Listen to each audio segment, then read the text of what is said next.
സ്തോത്രം. നിക്കേ ഭാര്യമാരൊക്കെ വളർന്നതൊക്കെ നോക്കിക്കോ. ഭാര്യമാരുള്ളവർ ഇല്ലാത്തവരെ പോലെയും ലൈഫ് പാർട്ട്ണറെ കുറിച്ചാണ് പറയുന്നത്. കാലം ചുരുങ്ങിയിരിക്കുന്നു, അതുകൊണ്ട് ലൈഫ് പാർട്ട്ണറെ നോക്കി പറയണം, ഇനിയും ഭാര്യമാരുള്ളവർ ഇല്ലാത്തവരെ പോലെയും. എന്ന് വെച്ചാൽ ദൈവാനുഗ്രഹമായ ഈ ഭാര്യയെ നാം സൂക്ഷിച്ചുപയോഗിക്കണമെന്ന്. കാലം ചുരുങ്ങിയിരിക്കുന്നു. ഇത് നിന്റെ വിഗ്രഹമാകരുത്. നിന്റെ ഭാര്യ നിന്റെ വിഗ്രഹമാകരുത്. നിന്റെ ഭാര്യ നിന്റെ ആത്മീയ ജീവിതത്തിന് തടസ്സമാകരുത്. നിന്റെ ഭാര്യ നിന്റെ പ്രാർത്ഥനയ്ക്ക് തടസ്സമാകരുത്. നിന്റെ ഭാര്യ നിന്റെ ആത്മീയ ശുശ്രൂഷയ്ക്ക് തടസ്സമാകരുത്. സൂക്ഷിക്കണം ലൈഫ് പാർട്ട്ണറെ. ഭാര്യ എന്ന് പറഞ്ഞ അന്യോന്യമുണ്ട് കേട്ടോ. അതായത് ലൈഫ് പാർട്ട്ണർ എന്ന് പറഞ്ഞത് ഭർത്താവിനെ നോക്കി പറയണം, സൂക്ഷിക്കണം, കാലം ചുരുങ്ങിയിരിക്കുന്നു. ഭാര്യമാരെയും ഭർത്താക്കന്മാരെയും എന്ത് ചെയ്യണം? ഇനി ഇല്ലാത്തവരെ പോലെ എന്ന് വെച്ചാൽ കാലം ചുരുങ്ങിയത് കൊണ്ട് ഇല്ലാത്തവരെ പോലെ പിന്നെ കമ്മിറ്റ്മെന്റ്സോ അല്ലെങ്കിൽ നമ്മുടെ കടപ്പാടുകളോ നിർവഹിക്കരുതെന്നല്ല അതിന്റെ അർത്ഥം കേട്ടോ. തെറ്റിദ്ധരിക്കരുത്. മറിച്ച് കാലം ചുരുങ്ങിയിരിക്കുന്നതുകൊണ്ട് ദൈവസന്നിധിയിൽ കൂടുതൽ പ്രാധാന്യവും കർത്താവിനോട് കൂടുതൽ ചേർന്നിരിക്കുവാൻ സമയം കണ്ടെത്തണമെന്ന് നമ്മുടെ ലൈഫ് പാർട്ട്ണർ കർത്താവിനുള്ള സമയം കവർന്ന് കളയുവാൻ ഇരുവരും അന്യോന്യം അനുവദിക്കരുത്. Number 2, life problem. ഒന്ന് ലൈഫ് പാർട്ട്ണർ, രണ്ട് ലൈഫ് പ്രോബ്ലം. ജീവിതത്തിന്റെ പ്രശ്നങ്ങളാ. കരയുന്നവർ കരയാത്തവരെ പോലെയും. കാരണം സമയം ചുരുങ്ങിയിരിക്കുകയാ. അയ്യോ, എന്റെ ബിസിനസ് നഷ്ടമാണ്, എനിക്ക് ആ പ്രൊജക്ട് ലഭിച്ചില്ലേ, എനിക്ക് ഈ പ്രൊജക്ട് ലഭിച്ചില്ലേ, എനിക്ക് ആ ശമ്പളം കിട്ടിയില്ലേ, എനിക്ക് ദുബൈയിലേക്ക് പുതിയ ഒരു സാധനം വന്നേ, ഇങ്ങനൊക്കെ പറഞ്ഞ് വെറുതെ കരഞ്ഞ് സമയം കളയരുത്. സമയം കളയരുത്. കാരണം ഇതിനൊന്നും പ്രാർത്ഥിച്ച സമയം കളയാൻ ഇല്ലെന്നാ പൗലോസ് പറയുന്നത്. കാലം ചുരുങ്ങിയിരിക്കുന്നു. എന്താ മനസ്സിലായത്? നമ്മൾ പലരും നമ്മുടെ ലൈഫ് പ്രോബ്ലത്തിനകത്ത് കിടന്ന് ഉരുളുകയാ.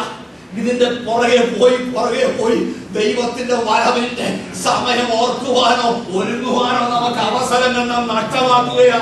അതുകൊണ്ട് പൗലോസ് നൂറ്റാണ്ടുകൾക്ക് മുമ്പ് പറയുകയാ, അയ്യോ അങ്ങനെ ദുഃഖിച്ച് നടക്കരുത്, കരഞ്ഞ് നടക്കരുത്, കരയാത്തവരെ പോലെ ജീവിക്കണം. കാരണം ഈ പ്രോബ്ലംസ് ഒക്കെ ഉണ്ടെങ്കിലും ഇപ്പോൾ എന്റെ കർത്താവ് വരുമ്പോൾ ഈ പ്രശ്നങ്ങളൊക്കെ മാറിപ്പോകും, ഞാൻ എടുക്കപ്പെടും, ഞാൻ കർത്താവിന്റെ സന്നിധിയിൽ ആനന്ദിക്കും. അതുകൊണ്ട് ഇവിടെ ഈ കാര്യത്തിന് വേണ്ടി ഞാൻ കാരണം എന്റെ സമയം എത്തിയിട്ടില്ല. നമ്പർ 3, മൂന്നാമതായി ലൈഫ് പ്രഷർ. ലൈഫ് പ്രഷറിനെ കുറിച്ചാണ് പറയുന്നത്. സന്തോഷിക്കുന്നവൻ സന്തോഷിക്കാത്തവനെ പോലെ. സത്യം പറഞ്ഞു കഴിഞ്ഞാല് നമ്മളൊക്കെ ഇപ്പം ഈ ലൈഫ് പ്രഷറാണ് നമ്മളെ one of the important thing എന്ന് പറയുന്നത്. എങ്ങനെ നമ്മുടെ ജീവിതത്തെ ആനന്ദമാക്കി തീർക്കാനായിട്ട് കഴിയും. ഒരു വസ്ത്രം തന്നെ നമ്മൾ സെലക്ട് ചെയ്യുമ്പോഴത്തേക്കും ചിന്തിക്കുന്ന എന്നിലേക്ക് എത്ര പേർക്ക് ആകർഷിക്കപ്പെടാൻ കഴിയും ഈ വസ്ത്രം ധരിച്ചാൽ എന്നാണ് നമ്മൾ ചിന്തിക്കുന്നത്. എത്ര പേർക്ക് എന്നിലേക്ക് ആകർഷിക്കപ്പെടാനായിട്ട് കഴിയും. അതാണ് നമ്മുടെ ലൈഫ് പ്ലഷറാണ് നമ്മുടെ ജീവിതത്തിന്റെ ആധാരമായിരിക്കുന്നത്. അതുകൊണ്ട് എന്താ സംഭവിക്കുന്നത് അറിയാമോ? ദൈവാനുഗ്രഹങ്ങൾ സൂക്ഷിച്ചുപയോഗിച്ചില്ലെങ്കിൽ കാലം ചുരുങ്ങിയിരിക്കുന്നു. ഞാൻ പറയട്ടെ, ഈ ലോകത്തിന്റെ ധനവും സമ്പത്തും ഒക്കെ നമ്മെ നിയന്ത്രിക്കുവാൻ, ലോകത്തിന്റെ സന്തോഷം നമ്മെ നിയന്ത്രിക്കുവാൻ, ലൈഫ് പ്രഷർ നമ്മെ നിയന്ത്രിക്കുവാൻ നാം അനുവദിക്കരുത്. അത് സൂക്ഷിച്ച് നാം ഉപയോഗിക്കണം, വളരെ സൂക്ഷിച്ച് ഉപയോഗിക്കണം. കാരണം കാലം ചുരുങ്ങിയിരിക്കുന്നു. Number 4, life possession. നമ്മുടെ ഈ ലോകത്തുള്ള പൊസഷൻസ്, ഈ വിലയ്ക്ക് വാങ്ങുന്നവൻ കൈവശമാക്കാത്തവനെ പോലെ. നമുക്കൊക്കെ ഒരുപാട് പൊസഷൻ ഉണ്ടല്ലോ. ചിലർക്കൊക്കെ എവിടൊക്കെയാ പൊസഷൻ എന്ന് പോലും അറിയത്തില്ല. ചിലരൊക്കെ വിളിച്ചു പറയണം, അച്ഛാ അവിടെ ആ 10 സെന്റിന്റെ കാര്യം അതെവിടാ, ഇദ്ദേഹത്തിന് തന്നെ അറിയത്തില്ല. കഴിഞ്ഞ ദിവസം ഒരാൾ പറഞ്ഞു, ഒരു ഫ്ലാറ്റ് ഉണ്ടായിരുന്നു, മൊബൈൽ അങ്ങോട്ട് മേടിച്ചിട്ടതാ, ഇപ്പൊ കണ്ടുപിടിക്കാൻ പറ്റത്തില്ല. കണ്ടുപിടിക്കാൻ കഴിയുന്നില്ല എവിടെയാണ്. കാരണം പിന്നീട് അവിടെ എവിടെയൊക്കെ ഒത്തിരി വന്ന് ഏതാണെന്ന് അറിയത്തില്ല. കാരണം ഏതെങ്കിലും താക്കൾ എല്ലാ പാട്ടും ചെന്ന് നോക്കാൻ പറ്റും. ഒരിട്ട് വെച്ച് മറന്നു പോയതുപോലെ ഇപ്പൊ ശരിക്കും പറഞ്ഞ കാര്യമല്ല. എന്നെ സംബന്ധിച്ച് ഞാൻ അകത്ത് ചിന്തിച്ചു ഈ പൊസഷൻ എന്ന് പറയുന്നത്. അപ്പോ ഇദ്ദേഹം ഈ കൈവശമാക്കാത്തവരെ പോലെ ഉള്ളതുകൊണ്ട് മറന്നു പോയതല്ല, ഒത്തിരി ഉള്ളതുകൊണ്ട് മറന്നുപോയല്ല. പൊസഷൻ വളരെ സൂക്ഷിക്കണം. അത് നമ്മുടെ ജീവിതത്തെ അകറ്റിക്കളയരുത്. അത് നമ്മുടെ ജീവിതത്തിന്റെ മോട്ടിവേഷൻ ആയി തീരരുത്. അത് നമ്മുടെ ആശയായി തീരരുത്. അത് നമ്മുടെ ധൈര്യമായി തീരരുത്. അത് നമ്മുടെ ബലമായി തീരരുത്. കാലം ചുരുങ്ങിയിരിക്കുന്നത് കൊണ്ട് പൊസഷൻ ഉള്ള ആളുകൾ, കൈവശത്തിൽ ഭൗതിക അനുഗ്രഹങ്ങൾ ഉള്ള ആളുകൾ സൂക്ഷിക്കണം, സൂക്ഷിക്കണം. Number 5, life profit. ജീവിതത്തിലുള്ള അനുഗ്രഹങ്ങൾ, പ്രോഫിറ്റുകൾ നാം എന്ത് ചെയ്യണം? ലോകത്തെ അനുഭവിക്കുന്നവൻ അതിനെ അനുഭവിക്കാത്തവരെ പോലെയും ആയിരിക്കണം. 5 കാര്യങ്ങൾ ഞാൻ പറഞ്ഞു. Life partner, life problem, life pleasure, life possession, life profit. ഈ 5 കാര്യങ്ങൾ നാം വളരെ സൂക്ഷിച്ച് ഉപയോഗിക്കാം. വളരെ സൂക്ഷിക്കണം. ആ കാര്യങ്ങളൊക്കെ ഉപയോഗിക്കുമ്പോൾ ഒരു കാര്യം നാം മനസ്സിലാക്കണം: കാലം ചുരുങ്ങിയിരിക്കുന്നു. കർത്താവിന്റെ വരവ് ഏറ്റവും അടുത്തിരിക്കുന്നു. വളരെ ശ്രദ്ധയോടെ ആയിരിക്കണം നമ്മുടെ ജീവിതത്തിന്റെ ഓരോ വ്യാപാരങ്ങളും നമുക്ക് ഉണ്ടാകേണ്ടത്. ശ്രദ്ധിക്കണേ. ഈ ന്യായാധിപന്മാരുടെ പുസ്തകം ഒന്ന് തുറന്ന്, ജഡ്ജസ്, ന്യായാധിപന്മാരുടെ പുസ്തകം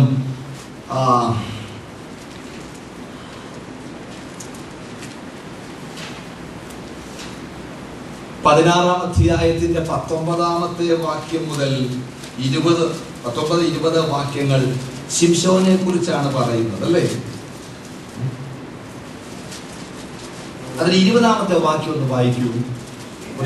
പിന്നെ അവൾ ശിംശോനെ, ഫെലിസ്ത്യർ ഇതാ വരുന്നു എന്ന് പറഞ്ഞു. ഉടനെ അവൻ ഉറക്കമുണർന്നു. യഹോവ തന്നെ വിട്ടു എന്ന് അറിയാതെ ഉടഞ്ഞ് ഒഴിഞ്ഞ് കളയുമെന്ന് വിചാരിച്ചു. പക്ഷെ നടന്നോ? ഉടഞ്ഞൊഴിഞ്ഞ് കളയാൻ പറ്റിയോ? എന്താ പറ്റാഞ്ഞത്? ജീവിതത്തിൽ ഈ മുൻപ് പറഞ്ഞ 5 കാര്യങ്ങളും ലൂസ്ഡായിരുന്നു. ജീവിതത്തിന്റെ പ്ലഷറിന്റെ പുറകെ അവൻ പോയി. ജീവിതത്തിന്റെ സകല സന്തോഷത്തിന്റെ പിറകെ അവൻ പോയി. ദൈവാനുഗ്രഹങ്ങൾ സൂക്ഷിച്ച് ഉപയോഗിക്കാൻ അവന് കഴിഞ്ഞില്ല. ദൈവം നൽകിയ കൃപകളെ സൂക്ഷിച്ച് ഉപയോഗിക്കാൻ അവന് കഴിഞ്ഞില്ല. ദൈവം നൽകിയ നന്മകളെ അവന് സൂക്ഷിച്ച് ഉപയോഗിക്കാൻ കഴിഞ്ഞില്ല. എന്താ സംഭവിച്ചെന്നറിയാമോ? ദീർഘവർഷങ്ങൾ കൊണ്ട് അവൻ ജനിച്ചപ്പോ മുതൽ അവന്റെ മാതാപിതാക്കൾ അറ്റുനോക്കി അവനെ വളർത്തിക്കൊണ്ടുവന്ന അവന്റെ 7 ജടകളും മുറിക്കപ്പെടുകയായിരുന്നു. ഞാൻ എപ്പോഴും പറയുന്ന ഒരു ഭാഗമുണ്ട്. ദൈവസഭയ്ക്ക് ഇനിയും ഈ 7 ജടകൾ വളർന്ന് വരുവാൻ കാത്തിരിക്കുവാൻ 7 വർഷങ്ങളൊന്നുമില്ല. കർത്താവിന്റെ വരവാസന്നമായിരിക്കുകയാണ്. ഇനിയും ഈ ജനങ്ങൾ വളർന്നു വന്ന് എന്തെങ്കിലും ചെയ്യാനായിട്ട് നമുക്ക് സമയമോ സാവകാശമോ ഒന്നുമില്ല കേട്ടോ. ഈ ദിവസങ്ങളിൽ നാം ആർക്കും ഇടർച്ച വരുത്താതെ ദൈവത്തിന്റെ മഹത്വത്തിനായി നമ്മെ തന്നെ സമർപ്പിക്കുവാൻ തയ്യാറാകണം. അല്ലെങ്കിൽ നാം ദൈവസഭകൾക്ക് ഒരു ഭാരമായി തീരും. ശുശ്രൂഷകൾ ബേർഡനായിട്ട് മാറും. അങ്ങനെ മാറരുത്. നമ്മെ തന്നെ നമുക്ക് ശുദ്ധീകരിക്കാനും സമർപ്പിക്കാനും നമുക്ക് കഴിയണം. വളരെ ഗൗരവമായി നാം ചിന്തിക്കേണ്ട ഒരു കാര്യമാണ്. യോശുവയുടെ പുസ്തകത്തിൽ 1-2 കാര്യങ്ങൾ ആ ഭാഗവുമായിട്ട് ബന്ധപ്പെടുത്തി നമുക്ക് വായിക്കാനായിട്ട് കഴിയുന്നുണ്ട്. പ്രത്യേകിച്ച് യോശുവയുടെ പുസ്തകം 3-ാം അധ്യായത്തിന്റെ 5-ാമത്തെ വാക്യത്തിൽ യോശുവയുടെ ദൈവത്തിന്റെ ആത്മാവ് പറയുന്ന ഒരു ഭാഗമുണ്ട്. ജോഷുവ 3:5 ഒന്ന് വായിച്ചാട്ടെ. നിങ്ങളെ തന്നെ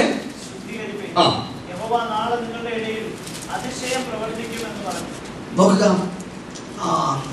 വളരെ പ്രതിസന്ധിയിലൂടെ ഇസ്രായേൽ മക്കൾ കടന്നു പോകുന്ന ഒരു സമയമാണത്. വലിയ പ്രശ്നങ്ങളിലൂടെ കടന്നു പോകുന്ന ഒരു സമയം.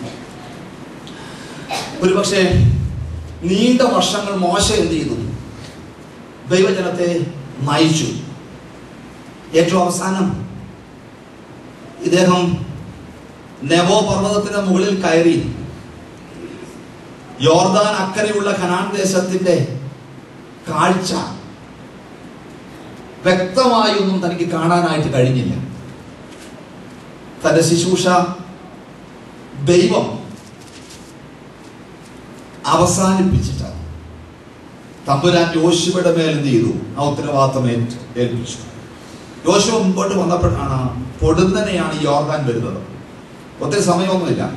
ഒരു പരിധി വരെ മോശ തന്റെ ജനത്തെ പുറപ്പെടുവിച്ച് ചെങ്കടലിന്റെ മുമ്പിൽ കൊണ്ടുവന്നതുപോലെയുള്ള ഒരു പൊടുന്നനെയുള്ള ഒരു പ്രശ്നമാണ് അവിടെ മുമ്പിൽ വന്നത്. യോർദാന് തൊട്ടപ്പുറത്ത് യെരിഹോവിന്റെ വലിയ മതിലെന്നുണ്ട്, അവർക്ക് തടസ്സമായിട്ട് ഉണ്ട്. വലിയ വെല്ലുവിളികളും പ്രതിസന്ധികളും ഒക്കെ അവിടെ മുൻപിൽ ഉണ്ട്. നിറഞ്ഞു കവിയുന്ന ഈ യോർദാൻ കടക്കണം, മതിലുള്ള നഗരത്തിനകത്ത് പ്രവേശിക്കണം. ഒരുപാട് പ്രശ്നങ്ങൾ കൊണ്ട് യോശുവയും ജനങ്ങളും വല്ലാതെ ഭാരപ്പെട്ടിരിക്കുകയാണ്. ഇങ്ങനെ വളരെ ഭാരപ്പെട്ടിരിക്കുമ്പോൾ ദൈവം അവിടെ നടുവിൽ വന്നിട്ട് പറയുന്ന വാക്കാണ്, നിങ്ങളെ തന്നെ വിശുദ്ധീകരിപ്പിക്കുക. ഞാൻ ചിന്തിക്കുന്നത്, ഈ നമ്മളൊക്കെ ഇങ്ങനെ പ്രശ്നങ്ങളിലൊക്കെ വന്നിരിക്കുമ്പോഴത്തേക്കും ആരെങ്കിലും പറയാം, സഹോദര വിശുദ്ധീകരിക്കാൻ പറഞ്ഞ അങ്ങനെ ഇരിക്കും.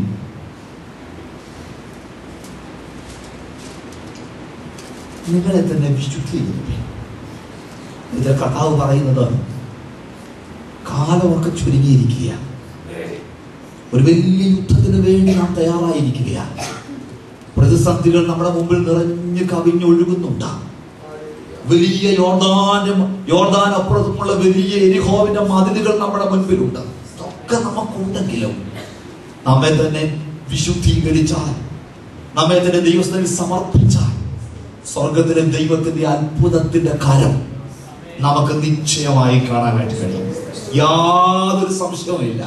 പക്ഷേ നമുക്ക് നമ്മെ തന്നെ വിശുദ്ധീകരിക്കാനായിട്ട് കഴിയണം. ആവർത്തന പുസ്തകത്തിൽ ഇങ്ങനെയാ പറയുന്നത്, നിങ്ങൾ വൃത്തികേട് കണ്ടിട്ട് അവൻ നിങ്ങളെ വിട്ടകലാതിരിപ്പാൻ പാളയം ശുദ്ധിയുള്ളതായിരിക്കണം. നിങ്ങൾ വൃത്തികേട് കണ്ടിട്ട നിങ്ങളെ വിട്ട് അകലാതിരിപ്പാൻ നിന്റെ പാളയം ശുദ്ധിയുള്ളതായിരിക്കണം. ദൈവം നമുക്ക് വേണ്ടി സൈന്യാധിപനായി യുദ്ധം ചെയ്യുവാൻ തയ്യാറാണ്.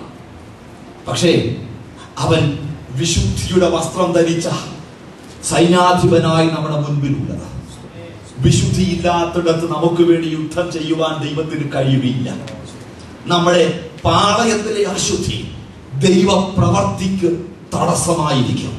നിരാകരി ഓർത്തുകൊള്ളണം, നമ്മുടെ വൃത്തികേടുകളെ നീക്കാതെ, നമ്മുടെ വീഴ്ചകളെയും പരാജയങ്ങളെയും നീക്കിക്കളയാതെ സ്വർഗത്തിലെ ദൈവത്തിന് നമ്മുടെ പാളയത്തിൽ കടക്കാൻ കഴിയുകയില്ല.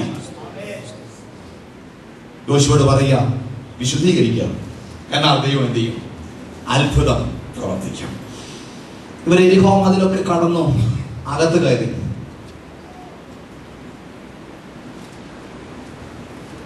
അകത്ത് കയറിയപ്പം ചെറിയ ചെറിയ പട്ടണങ്ങൾ ഇതിനകത്തുണ്ട്. അവയൊക്കെ പിടിച്ചടക്കണം. ഹായ് എന്ന് പറയുന്നൊരു പട്ടണം ഉണ്ടായിരുന്നു. അത് നന്നേ ചെറിയൊരു പട്ടണമാണ്. അവിടേക്ക് പോകാനായിട്ട് ഈ ഒരു വിജയം വന്നപ്പോൾ പിന്നെ എല്ലാവരും തയ്യാറാണ്. ആ ഭീതിയൊക്കെ ഇല്ലേ അങ്ങ് മാറി. ആരാ ഞാൻ വരാച്ച എന്ന് പറയുന്ന ഒരു പരുവത്തിലായിരുന്നു നിൽക്കുന്നത്. യോശുവ പറയും, നിങ്ങൾ എല്ലാവരും ഒന്നും പോകണ്ട. കാരണം ഈ യോർദാൻ കടന്നതും ഈ യെരിഹോ മതിൽ ഇടിച്ചതും ഒന്നും നമ്മുടെ വലിയ പ്രയത്നമൊന്നും, അതിന്റെ കോൺട്രിബ്യൂഷൻ ഒന്നും വലിയ കാര്യമായിട്ടൊന്നും ഇല്ല. ഒറ്റ കാര്യമുള്ളൂ, നമ്മളെ തന്നെ വിശുദ്ധീകരിച്ചു. നമുക്ക് അതില്ലല്ലോ, ബാക്കി പ്രയത്നമല്ല, ഭയങ്കര പ്രയത്നമാണ്. അതുകൊണ്ട് യോർദാൻ ഇപ്പോഴും അങ്ങ് ഒഴുകുക, കര കവിഞ്ഞ് മതിൽ അങ്ങനെ എന്ത് ചെയ്യുക, നിൽക്കുക. വിശുദ്ധീകരിച്ചു. ഒരു 30,000 പേരങ്ങ് പോയാൽ മതി. 30,000 ആളുകൾ. കാരണം ആ പട്ടണം വളരെ ചെറുതാണ്, അത് തന്നെ കൂടുതലാണ്. യുദ്ധത്തിന് വേണ്ടി അവർ പോയി. സംഭവിച്ചതാണ്, യുദ്ധത്തിൽ അവർ പരാജയപ്പെട്ടു. പരാജയപ്പെട്ട് കഴിഞ്ഞപ്പോൾ യോശുവ വസ്ത്രമൊക്കെ കീറിയിട്ട് രട്ടിലും വെണ്ണീറിലും ഒക്കെ കിടക്കാൻ തുടങ്ങി. ഞാൻ മനസ്സിലാക്കുന്നത് ഇത് നല്ല ലീഡർഷിപ്പിന്റെ ക്വാളിറ്റി ഒന്നും അല്ല. എന്തെങ്കിലുമൊക്കെ പ്രശ്നം ഉണ്ടാകുമ്പോഴത്തേക്കും കാര്യങ്ങളെ നേരിടണം. പ്രശ്നങ്ങളൊക്കെ ഉണ്ടാക്കും, ശക്തമായി ചെയ്യണം, അതിനെ നേരിടാനായിട്ട് കഴിയണം. ഒളിച്ചോടിയിട്ടൊന്നും കാര്യമില്ല. ഇവിടെ 13-ാമത്തെ വാക്യത്തില് ദൈവം പറയുന്ന ഒരു കാര്യമുണ്ട്. നീ എഴുന്നേൽക്ക, ജനത്തെ ശുദ്ധീകരിച്ച് അവരോട് പറയണം. നീ എഴുന്നേറ്റ ജനത്തെ ശുദ്ധീകരിച്ച വിശുദ്ധി അവനോട് പറയുക. നീ എഴുന്നേൽക്കുക, എന്നിട്ട് ജനത്തെ ശുദ്ധീകരിക്കുക, അവനോട് പറയുക.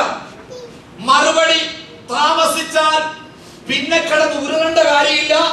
എഴുന്നേറ്റ വിശുദ്ധീകരിക്കാനായിട്ടുള്ള ക്രമീകരണങ്ങളെ ചെയ്യണം. യോശുവോട് പറയുക, നീ വെറുതെ ഉപവസിച്ച് പ്രാർത്ഥിച്ചുകൊണ്ടൊന്നും അടുത്ത 60,000 പേരെ അയച്ചാലും ഹായി പട്ടണത്തിൽ നിനക്ക് ജയിക്കാൻ കഴിയുകയില്ല. നിനക്കൊരു ജയം ആവശ്യമുണ്ടെങ്കിൽ വെറുതെ പ്രാർത്ഥിച്ച് സമയം കളയാതെ എഴുന്നേറ്റ് നിന്റെ പാളയം വിശുദ്ധമാക്കണം, നിന്റെ ജീവിതം വിശുദ്ധമാക്കണം, നിന്റെ ജീവിതത്തെ നീ ക്രമീകരിക്കണം. ഇല്ലാതെ ഈ മതപരമായ ചടങ്ങുകളൊക്കെ ചെയ്തുകൊണ്ടൊന്നും ഒരു കാര്യവും നടക്കത്തില്ല. യോശുവോട് ദൈവം പറയുക, അവൻ എഴുന്നേറ്റു. ശാപം നിങ്ങളുടെ ഇടയിൽ നിന്ന് നീക്കിക്കളയുന്നത് വരെ യഹോവ പറയുക, യുദ്ധത്തിന് ശത്രുക്കളുടെ മുമ്പിൽ നിങ്ങൾക്ക് നിൽക്കാൻ പോലും കഴിയത്തില്ല, നിൽക്കാൻ പോലും കഴിയത്തില്ല. പ്രിയപ്പെട്ടവരെ, ശത്രുവിന്റെ മുൻപിൽ നമുക്ക് ധൈര്യത്തോടെ നിൽക്കണമെങ്കിലുണ്ടല്ലോ, നമ്മുടെ ഇടയിലുള്ള അകൃത്യത്തെ, ശാപത്തെ, പാപത്തെ നമുക്ക് നീക്കിക്കളയാനായിട്ട് കഴിയണം. അല്ലെങ്കിൽ ദൈവത്തിന് നമ്മുടെ മധ്യയെ പ്രവർത്തിക്കാനായിട്ട് കഴിയില്ല. പ്രാർത്ഥന കൊണ്ട്, ആരാധന കൊണ്ട്, ദശാംശം കൊണ്ടൊന്നും നമ്മുടെ ശാപം നീക്കാനായിട്ട് പറ്റത്തില്ല. ആരും അങ്ങനെ ചിന്തിക്കരുത്. നമ്മുടെ ജീവിതം വിശുദ്ധമായി തീരണമെങ്കിൽ നമ്മെ തന്നെ നാം ശുദ്ധീകരിക്കാനായി തയ്യാറാകണം. നമുക്ക് വായിക്കാനായിട്ട് കഴിയുന്നത്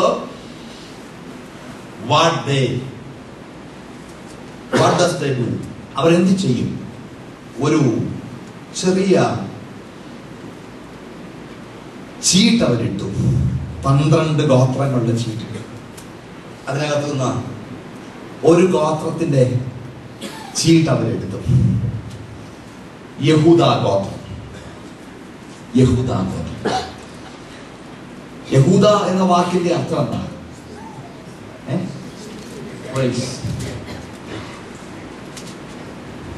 അശുദ്ധി നീക്കിക്കളയാൻ വേണ്ടി ചീട്ടിട്ടപ്പോൾ കിട്ടിയത് സ്തുതിക്കുന്നവന്റെ കൂട്ടത്തിലുള്ള പേരാ യഹൂദ എന്ന് പറഞ്ഞാൽ ഭയങ്കര സ്തുതിയും ആരാധനയും ആയതുകൊണ്ടും കാര്യമൊന്നുമില്ല. ജീവിതം വിശുദ്ധിയായിട്ട് എന്ത് ചെയ്യണം? സൂക്ഷിക്കണം. നമ്മുടെ ആത്മീയത എന്ന് പറയുന്നത് നമ്മുടെ ഫീലിംഗിന്റെ അടിസ്ഥാനത്തിലല്ല. നമ്മുടെ ആത്മീയത അളക്കപ്പെടുന്നത് നാം എത്രമാത്രം ചാടി എന്നുള്ളതിന്റെ അടിസ്ഥാനത്തിലല്ല. ചാടിക്കൂ, ഒരു കുഴപ്പമില്ല. പക്ഷെ വിശുദ്ധമായി നമ്മെ സൂക്ഷിക്കുന്നതിന്റെ അടിസ്ഥാനത്തിലാണ് ദൈവം തമ്പുരാൻ തന്റെ കണ്ണ് നമ്മുടെ മേൽ അയക്കുന്നത്. ശ്രദ്ധിക്കണം, ഇവിടെ യഹൂദ ഗോത്രം പിടിക്കപ്പെട്ടു. എല്ലാവർക്കും അത്ഭുതമായി. എന്റെ ദൈവമേ, ചിലരൊക്കെ പറയല്ലേ, ഇത്ര നമ്മുടെ ഭാഷ പറഞ്ഞ ആത്മീയമായി ഇത്ര മുന്നേറി നിൽക്കുന്ന, എന്നിട്ട് പറയും അങ്ങനെ മുന്നേറി നിൽക്കുന്നവരാരെ സാത്താൻ വീഴ്ത്താൻ ശ്രമിക്കുന്നു. എന്തൊക്കെയാ പറഞ്ഞു കൂട്ടുന്ന? മുന്നേറി നിൽക്കുന്നവരെ സാത്താൻ വീഴ്ത്തുന്നു. അതെങ്ങനെ? ഇതൊക്കെ എവിടുന്നൊക്കെ ഉണ്ടാക്കി വന്ന കാര്യങ്ങളാണ്. മുന്നേറുന്നുകൊണ്ടാ സഹോദരി ഈ പ്രശ്നങ്ങളൊക്കെ ഉണ്ടാകുന്നത്. ഒത്തിരി പ്രാർത്ഥിക്കുന്നുകൊണ്ടാ പ്രശ്നം ഉണ്ടാകുന്നത്. ഇത് എവിടെ നിങ്ങൾ കിട്ടിയത്? പ്രാർത്ഥിക്കുമ്പോൾ പ്രശ്നം ഉണ്ടാകും. സാധാരണ തന്നെ പറയുന്നതായിരിക്കും. അതായിരിക്കും ശരി. ഇതൊക്കെ വെറുതെ വചനത്തിലില്ലാത്ത കാര്യങ്ങളൊന്നും പറഞ്ഞ് നിങ്ങളെ വിശ്വസിപ്പിക്കാൻ ആരെങ്കിലും ശ്രമിച്ചാൽ അതിനെ തള്ളിക്കളയണം കേട്ടോ. ആത്മീയമായിട്ട് മുൻപോട്ട് പോകുന്നവന് ഒരു കാലത്തും പരാജയപ്പെടേണ്ടി വരത്തില്ല. യെരിഹോ കോട്ട അവർ ഇടിച്ചു കളഞ്ഞതാ. മുന്നേറ്റത്തിലായിരുന്നല്ലോ, മുന്നേറ്റത്തിൽ ഇടിഞ്ഞു പോയില്ലേ യെരിഹോ കോട്ട? ഹായ് കാലത്ത് കയറിയപ്പോ മുന്നേറ്റം കൂടിയപ്പോ പോരാട്ടം ഉണ്ടായോ? വിശുദ്ധി ഇല്ലാത്തത് കൊണ്ട് തകർച്ച ഉണ്ടായോ? ഈ ദിവസങ്ങളിൽ നമ്മുടെ ജീവിതത്തിൽ എന്തെങ്കിലും പ്രശ്നങ്ങൾ ഉണ്ടെങ്കിലോ നിങ്ങളുടെ ആത്മീക മുന്നേറ്റത്തിന്റെ കണക്ക് പറഞ്ഞ് നിങ്ങളുടെ പാപത്തെ മറച്ചു വെക്കുവാൻ നിങ്ങൾ തയ്യാറാകരുത്. ഏറ്റു പറയുവാനും ദൈവസ്ഥലിൽ ക്രമീകരിക്കുവാനും തയ്യാറാകണം. ഇല്ലെങ്കിൽ ജീവിതത്തിൽ നാം പരാജയപ്പെട്ടു പോകും. യഹൂദ ഗോത്രത്തിൽ നിന്ന് എല്ലാ കുലങ്ങളുടെ പേരുകളും എഴുതി ഇട്ടു. സർഹിയ കുലം പിടിക്കപ്പെട്ടു. സർഹിയ കുലത്തിലെ ഓരോ കുടുംബങ്ങളുടെ പേരുകൾ എഴുതിയിട്ടു. സെബ്ദി പിടിക്കപ്പെട്ടു.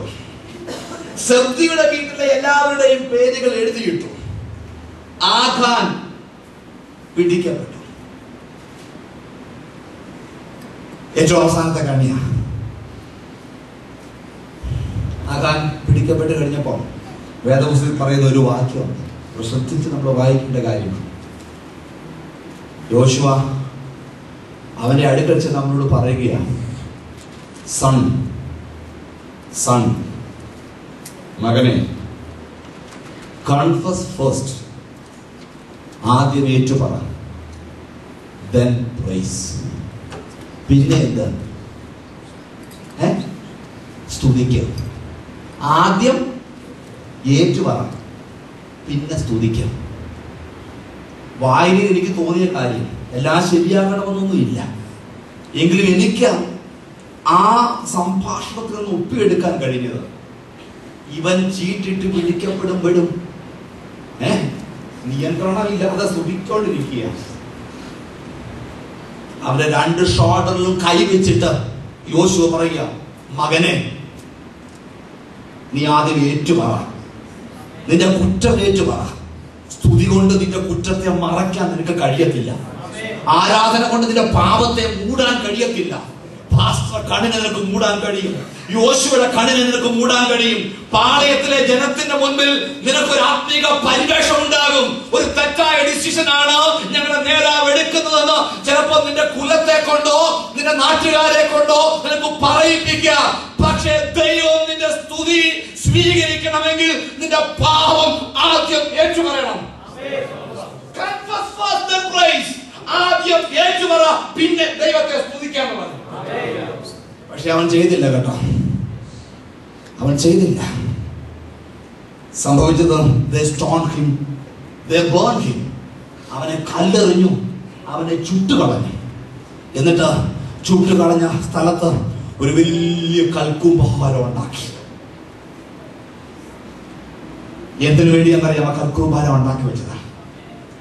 No victory without holiness. No victory without holiness. വിശുദ്ധി ഇല്ലാതെ ഒരു ജയം ഇല്ലേ ഇല്ല.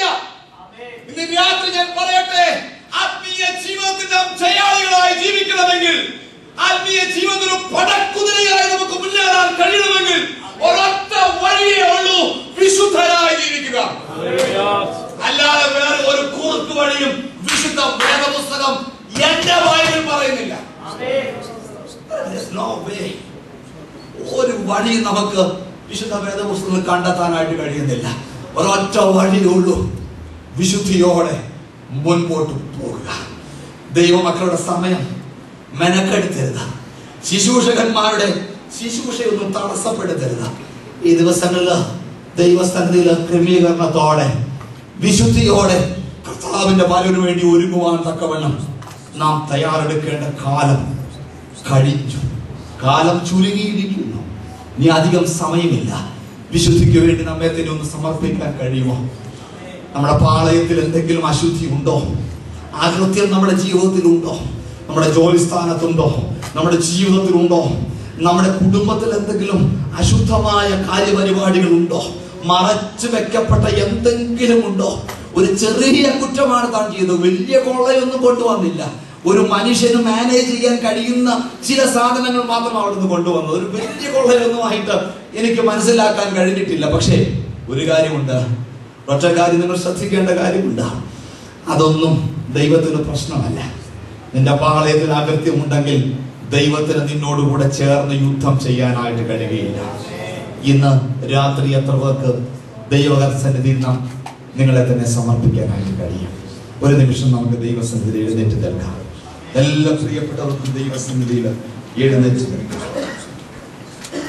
വെന്തുപോകാതെ മടിയിൽ തീ സൂക്ഷിക്കുവാൻ ആർക്ക് കഴിയും? വെന്തുപോകാതെ മടിയിൽ തീ സൂക്ഷിക്കുവാൻ ആർക്ക് കഴിയും? പ്രിയപ്പെട്ടവരെ, അകൃത്യം കയ്യിൽ വെച്ചുകൊണ്ട് നമുക്ക് ജയകരമായ ഒരു ക്രിസ്തീയ ജീവിതം നയിക്കാനായിട്ട് കഴിയത്തില്ല. അകൃത്യം നമ്മുടെ കയ്യിൽ നാം വെച്ചുകൊണ്ട് നമുക്ക് ജയം നേടാൻ കഴിയുകയില്ല. ദൈവസ്ഥനെ നമുക്കൊന്ന് നമ്മെ തന്നെ അർപ്പിക്കാൻ കഴിയുമോ?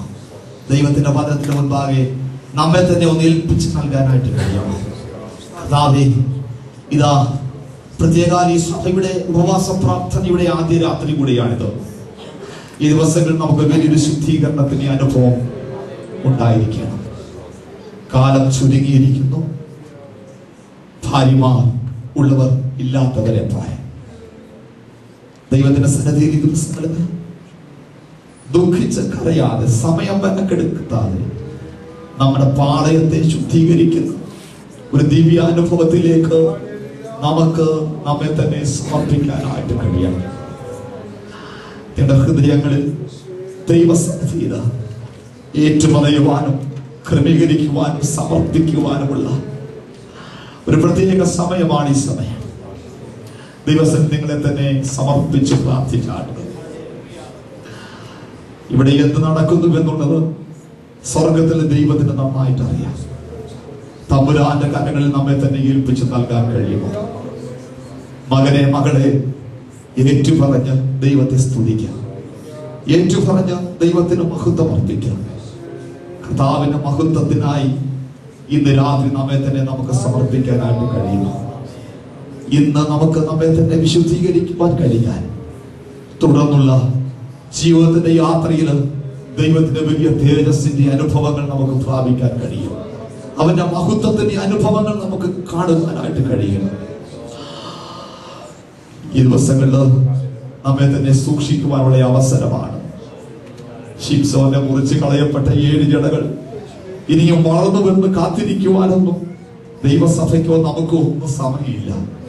വളരെ ചുരുങ്ങിയ ഒരു കാലഘട്ടത്തിലാണ് നാം എല്ലാവരും ജീവിക്കുന്നത്. നമ്മെ തന്നെ നമുക്ക് ദൈവകരങ്ങൾ സമർപ്പിക്കുവാനും ഏൽപ്പിച്ചു നൽകുവാനും കഴിയുമോ? അങ്ങനെ സമർപ്പിക്കുന്ന പ്രിയപ്പെട്ടവരെ, ഇന്ന് രാത്രി ദൈവത്തിന്റെ സന്നിധിയിൽ അവിടുത്തെ കരത്തിന്റെ ശക്തി, അവിടുത്തെ വല്ലഭത്വവും നൽകി അനുഗ്രഹിക്കുവാൻ കർത്താവ് നമ്മുടെ മധ്യയിലുണ്ട്. അകൃത്യം വിട്ടൊഴിയുവാൻ തയ്യാറെങ്കിൽ അവൻ പാളയത്തിൽ നമ്മോടുകൂടെ സൈന്യാധിപനായിട്ടുണ്ട്. അങ്ങനെയുള്ളവർക്ക് ഇവിടെ യുദ്ധം യഹോവയ്ക്കുള്ളതാണ്. അവിടുന്ന് നമ്മുടെ മുൻപായി നടന്ന് നമുക്ക് വേണ്ടി യുദ്ധം ചെയ്യുന്ന കർത്താവാണ്. നമ്മെ തന്നെ നമുക്ക് അർപ്പിക്കാൻ കഴിയുമോ? എല്ലാവരും ദിവസത്തിൽ പ്രാർത്ഥിച്ചുകൊണ്ടിരിക്കുമ്പോൾ സഹോദരന്മാരുടെ ഭാഗത്തു നിന്ന് ഒരാൾക്ക്, സഹോദരന്മാരുടെ ഭാഗത്തു നിന്ന് ഒരാൾക്ക് ജനത്തെ സമർപ്പിച്ചുകൊണ്ട് ഒരു വാക്കിൽ പ്രാർത്ഥിക്കാം.